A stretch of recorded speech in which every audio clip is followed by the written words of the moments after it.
Hello, hello à toutes, hello à tous. J'espère que vous allez bien, j'espère que vous avez passé une belle journée. Pour ceux qui ne me connaissent pas, je suis Stéphanie Loyer, je suis la fondatrice de Raise Yourself et j'accompagne mes clients et mes clientes à réaliser leurs ambitions pro et perso, même les plus grandes. J'ai des clients extraordinaires qui créent des choses extraordinaires. Et d'autres qui sont extraordinaires parce qu'ils restent aussi dans la simplicité et c'est beau. Et c'est beau et j'adore en fait ma vie, j'adore mon métier. Mais aujourd'hui, c'est pas de ça dont je vais vous parler. Aujourd'hui, je vais faire ma maman fière. Ma maman pas du tout objective et en même temps, ça parle de coaching, tout ça. Ça parle de coaching. Moi, j'ai 3 enfants, dont le plus grand a bientôt 10 ans. Et les deux derniers, on va dire ça comme ça, qui ont 4 ans et demi. Et en fait, le plus grand, il a un défaut qui est aussi sa plus grande qualité, c'est son art oratoire. Esteban, il parle depuis très très très jeune, il fait des phrases construites depuis très très jeune. Et son premier mot dans la vie, ça a été non. C'était pas papa, baba, gâteau, maman, non, non, c'était non. Déjà, ça aurait dû me mettre un peu la puce à l'oreille sur ce qu'il allait s'en suivre. Mais je ne vais pas vous parler de ça aujourd'hui. Je vais vous parler de comment il a transformé en fait, comment il transforme au quotidien ce qui pourrait le desservir en force. Donc Esteban, il aime parler en fait, mais tout le temps, tout le temps, tout le temps, tout le temps. Parfois on lui dit bon Esteban, ok, c'est chacun son tour, on s'écoute, voilà. Et depuis qu'il est à l'école, en fait, c'est la première fois que je me fais convoquer, je sais pas, il y a 10 jours maintenant, ou peut-être 15 jours, pour me dire Madame, vous savez, votre fils, il parle tout le temps en classe, je sais plus quoi faire. Et je dis ok, voilà, donc je demande à Esteban, mais qu'est-ce qui se passe? Pourquoi tu parles autant en classe? Et le fait est que Esteban, en fait, en classe comme à la maison, il parle, il parle, il parle, il parle.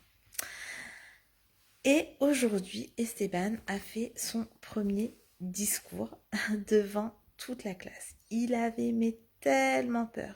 Il était mais tellement stressé. Et en fait, je crois qu'il a réussi à transformer finalement ce qu'on lui reprochait en force. C'est-à-dire que il a mis tout cet art oratoire au service d'un projet qui lui est cher. Donc en fait, quand on est en CM2, en tout cas ici dans ma ville, on a la possibilité de se présenter à une élection qui s'appelle le CCJ, le Centre communal des jeunes.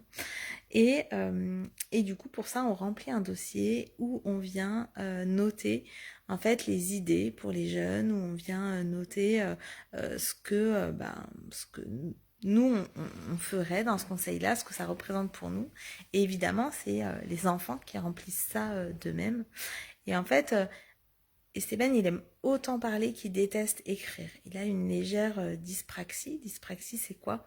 C'est mauvaise un peu coordination dans les mouvements. Donc ça le pénalise pas au quotidien, si bien que on n'a pas forcément traité ça. Mais par contre, c'est vrai que il aime pas du tout tout ce qui est graphisme en fait, parce que ça lui prend un petit peu plus de temps que la moyenne des élèves.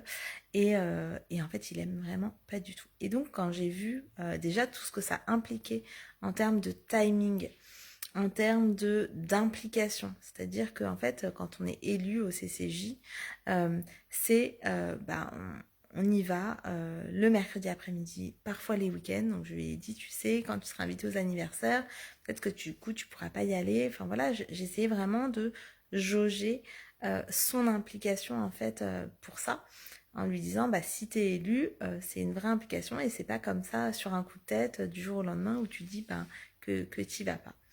Et en fait, il était hyper motivé au début, le challenge, tout ça. Et puis finalement, il a vu qu'il fallait remplir ce dossier. Et dans ce dossier, fallait écrire quand même pas mal de choses. Et donc il m'a dit, bah écoute maman, moi je veux bien que tu écrives. Et je dis, ben non chérie, en fait, l'idée c'est vraiment que ce soit toi qui vienne, qui voit que ça vient vraiment de toi. Donc c'est à toi de gérer. Bien sûr que je suis là à tes côtés pour t'appuyer, pour t'épauler, pour te soutenir et voilà, et pour voilà, t'épauler dans les idées que tu vas vouloir mettre en place. Mais c'est toi qui gères, en fait, c'est ta responsabilité. Et en fait, un soir où il était un peu fâché, un peu agacé, il me dit, mais maman, de toute façon, je remplirai pas ce truc, tant pis, je le ferai pas.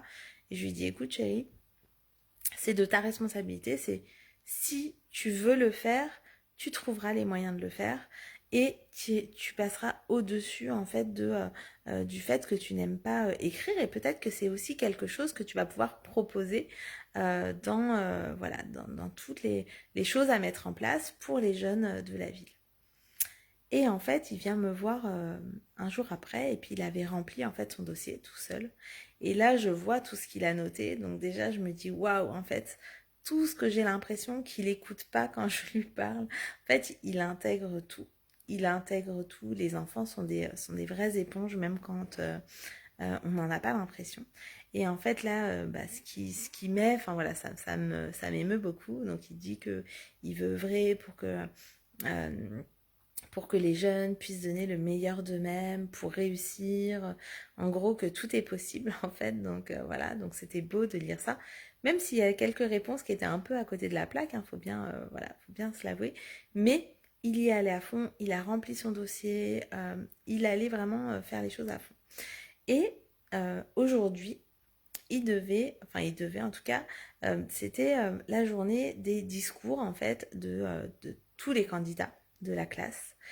Et les élections seront jeudi. Donc pour l'instant, on ne sait pas ce qu'il en sera, mais en tout cas, je suis hyper fière de lui. Pourquoi ? Parce que il a répété son discours, il est allé chercher les idées, il a voulu répéter en fait le discours. Il avait une trouille monstre en fait, il était hyper stressé à l'idée de parler devant la classe parce qu'en fait, c'est un très très bon orateur, il aime bien avoir du public, mais du public un peu en one-to-one, du public un peu restreint. Dès qu'il s'agit de monter sur une scène, et pourtant il chante divinement bien, il fait plein de belles choses, mais dès qu'il s'agit d'être sur une scène, dès qu'il s'agit d'avoir vraiment tous les yeux rivés sur lui, là c'est vraiment très très compliqué.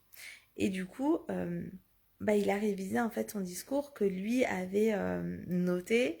Voilà, il avait vraiment répété ça. Et aujourd'hui, la maîtresse lui dit, bah écoute, et voilà, maintenant c'est à vous de faire vos discours. Donc déjà, sur les 5 candidats, ils étaient 2 à avoir fait un discours. Les autres n'avaient pas forcément préparé de discours.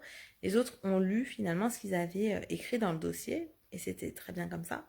Mais la maîtresse a vraiment noté voilà, l'implication qu'il avait pour ça. Le fait qu'il ait fait un discours à part. Et elle a demandé qui voulait se lancer le premier. Donc personne n'a levé la main. Et là, la maîtresse le désigne lui. Et il y va, il se démonte pas. Il dit les choses telles qu'il les pense. Et en fait, on est tous capables de faire ça. On a tous des peurs.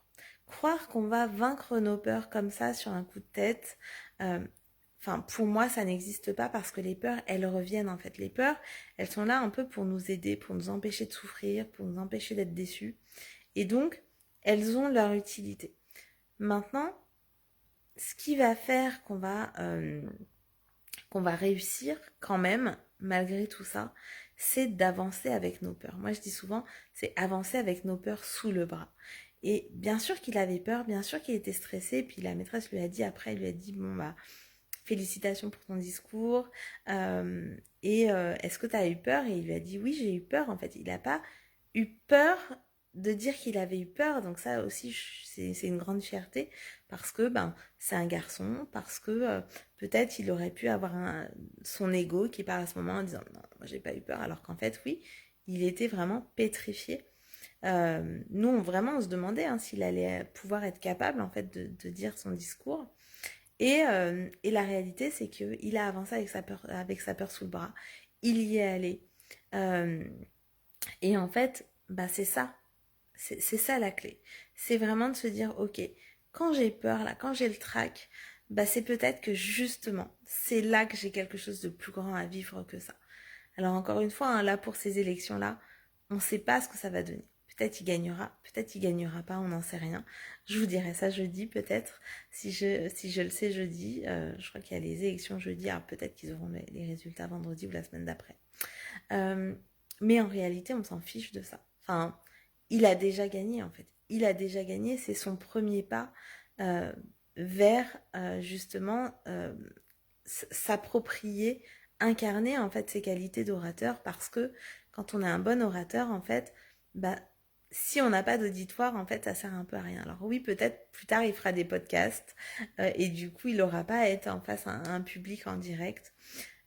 Mais quand même, c'est quelque chose qu'il a en lui. C'est quelque chose d'inné chez lui.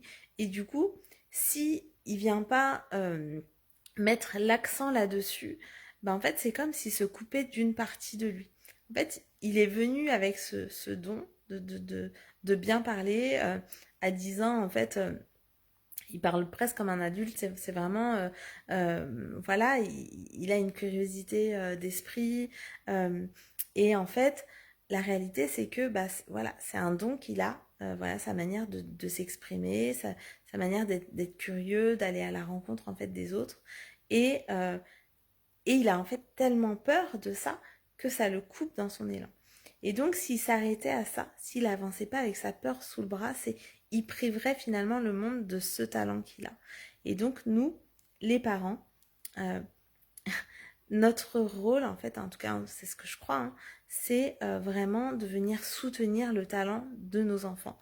On a tous des talents. Et comme moi, mon rôle en tant que coach, c'est vraiment de venir mettre la lumière sur vos talents. On a tous des talents. On a tous des talents. Sauf que la plupart du temps, on se dit que tout le monde a les mêmes talents que nous, que c'est normal, qu'on va pas mettre l'accent dessus parce que c'est juste normal, ça n'a rien d'extraordinaire.